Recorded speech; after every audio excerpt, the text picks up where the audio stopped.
আপনার পুকুরে মাছের খাবার দিতেছেন কিন্তু প্রাকৃতিক খাবার তৈরি হচ্ছে না, বাইরে থেকে খাবার দিয়ে দিতেছেন, খাবার দিতেছেন কিন্তু আলটিমেটলি প্রাকৃতিক খাবার না তৈরি হলে সেক্ষেত্রে পুকুরের পানি কালা সবুজ আসতেছে না, মাছ খাচ্ছে, মাছ ভাসতেছে, মাছের এরকম গ্রোথ আসতেছে না।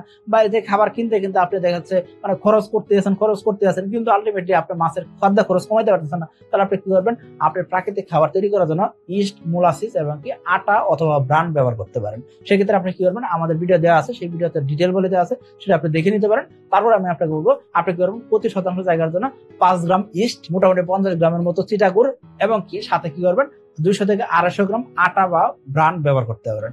এটা মিক্স করে রেখে দিবেন, 24 ঘন্টা রেখে আপনার পুকুর প্রয়োগ করে দেন। ইনশাআল্লাহ আশা করা যায় 5 থেকে 7 দিনের ভিতরে পুকুর পানি সবুজ হবে। তবে এতেও যদি পুকুর পানি সবুজ না হয় সেক্ষেত্রে আপনি কি করতে পারেন? সেক্ষেত্রে আমাদের কোম্পানি যে ইকো কেয়ার প্রোবায়োটিক আছে সেটা একদম কম মূল্যে পাওয়া যায়, সেটা আপনারা ব্যবহার করতে পারেন। সেটা 1 কেজির একটা প্রোবায়োটিক আপনি 3 বিঘা জায়গাতে ব্যবহার করতে পারবেন। তো আপনি এটা ব্যবহার করতে পারেন, প্রতি মাসে মাসে একবার ব্যবহার করলেই আপনি ভালো একটা ফলাফল পাবেন। আর যদি ইস্ট, মোলাসিস ব্যবহার করেন সেক্ষেত্রে প্রতি 15 দিন অন্তর অন্তর আপনাকে ব্যবহার করতে হবে।